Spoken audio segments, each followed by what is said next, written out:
Top of the morning, fight fans. This is Kurt DeVille with Counterpunch Boxing News, and I have some new news concerning Carl the Cobra Froch. Get this.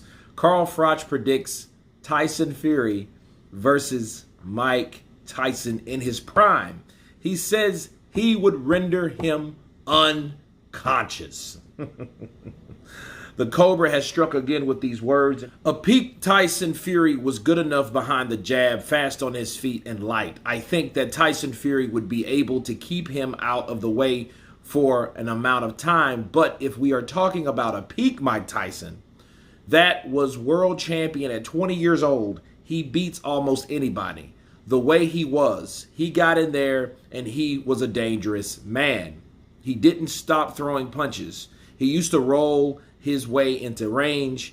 If they tried to grab him, he would just push them off and throw big hooks and big uppercuts. And if they landed on the chin, they would render them unconscious. I think the answer to the question for me, that would be that Mike Tyson beats Tyson, the Gypsy King Fury. And let me counterpunch. Basically what Carl Froch is saying is, a peak Mike Tyson would pretty much beat anyone and render Tyson Fury unconscious. This fantasy matchup between Tyson Fury and Mike Tyson in his prime, you're looking at a guy that was probably ahead of his time because he peaked hella fast. You know, he had to lie people in the amateurs about his age because they could have sworn that he was 17 and actually he was like 12, 13 years old. So he had to lie and say, no, you're lying, bro. This dude, he cannot be 12 years old. He cannot be 13. Teddy Atlas, you're lying.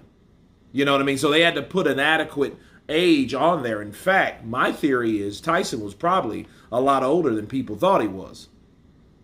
Or should I say a lot younger than people thought he was, right? And the way he moved, a lot of people talk about the power. Kid Dynamite, Iron Mike, right? Okay.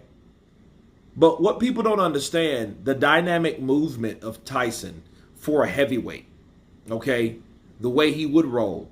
You know, that peekaboo style was perfect for him. Shorter guy, athletic, was able to dip, you know, get in the inside. And when he's doing this, people, I'm doing it fast, but when he's coming in and he's going in, he is avoiding shots.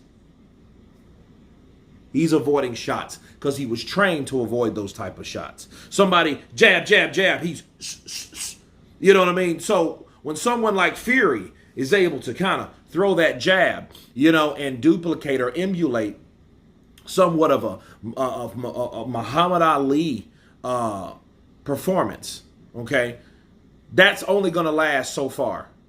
Because for one, Tyson Fury wasn't a knockout artist, so he wasn't like Lennox Lewis, and that's if Lennox Lewis could beat him. And I don't think Lennox Lewis would have beat Mike in his prime. I think Lennox Lewis would have been knocked out just like he was with Oliver McCall earlier in his life. Because I don't think he had peaked yet, because Lennox Lewis peaked a lot later in life than Mike Tyson. Mike Tyson peaked, matured, and he was at the top of his game at a very early age.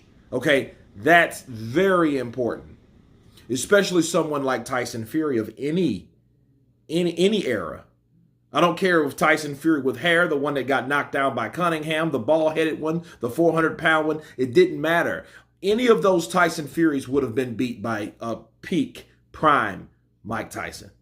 Okay, not a lot of people. I don't even, you know, there's only so many people that could have beat him at that time. That's why he was so dominant throughout the 80s, because there was nobody there, because he ran through everybody. He didn't have to knock you out to convincingly beat the hell out of you either. He threw punches in bunches, just like Carl struck at. He was like, look, this guy never stopped throwing punches. Look at his work regimen. He used to get up in the morning. He used to did a 5-hour session and then take a break, eat, then do another 5-hour session. So that's 10 hours total of training every day. So those legs, those stocky legs were born, they were developed over time due to repetition and strenuous training. And a guy like that was in that type of shape, in that type of peak, no one would probably beat Mike Tyson. And on top of that, he had a chin too, so he had very, very little flaws physically. Mentally is a totally different issue because he was still a kid, actually.